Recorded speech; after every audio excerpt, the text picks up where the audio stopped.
La ligne droite est toujours le chemin le plus court entre deux points. Une affirmation bien connue et presque évidente. Et pourtant, c'est exactement l'énoncé d'une propriété mathématique extrêmement utile et souvent mal comprise, l'inégalité triangulaire complexe. Alors aujourd'hui, je vous propose qu'on la comprenne ensemble. Mais alors déjà, c'est quoi un nombre complexe ? Vous connaissez tous le plan euclidien classique, espace à deux dimensions dans lequel on repère les nombres avec deux coordonnées qui sont leur position sur deux axes orthogonaux, l'axe des abscisses et l'axe des ordonnées. Eh bien, en première approche, on peut dire qu'un nombre complexe, c'est rien de plus qu'un point de ce plan écrit sous la forme x plus y, où l'abscisse est appelée partie réelle et l'ordonnée partie imaginaire. Qu'avant de parler d'inégalité triangulaire, c'est-à-dire de distances plus courtes que d'autres, il faut déjà pouvoir mesurer les distances dans ce qu'on appelle maintenant le plan complexe. Le plus naturel est de former un triangle rectangle dont l'hypoténuse est la distance entre les deux points que l'on veut mesurer, car les longueurs des deux autres côtés du triangle s'expriment alors facilement en fonction des coordonnées des deux points. Mais en fait, pour l'inégalité triangulaire,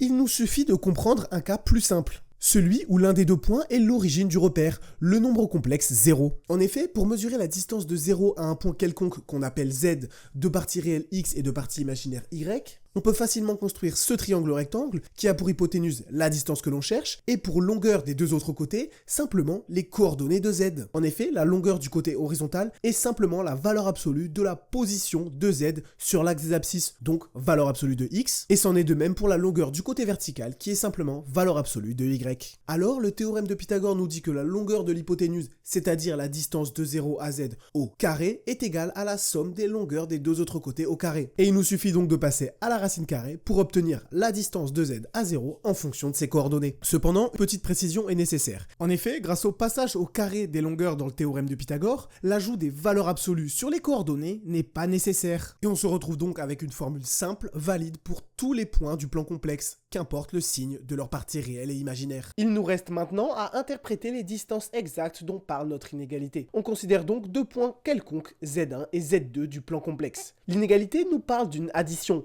une somme entre les deux complexes z1 et z2. Et dans les nombres complexes, de manière assez naturelle, l'addition, ça se fait coordonnée par coordonnée. Géométriquement, pour ajouter z2 à z1, on part de la position de z1, puis on se déplace de l'abscisse de z2 horizontalement, donc on ajoute x2 à notre abscisse, et on se déplace de l'ordonnée de z2 verticalement, donc on ajoute y2 à notre ordonnée. Et on arrive donc finalement au point d'abscisse x1 plus x2 et d'ordonnée y1 plus y2. Au final, l'addition complexe, c'est juste une translation, un glissement. Allez, on a maintenant tout ce qu'il faut pour interpréter notre inégalité.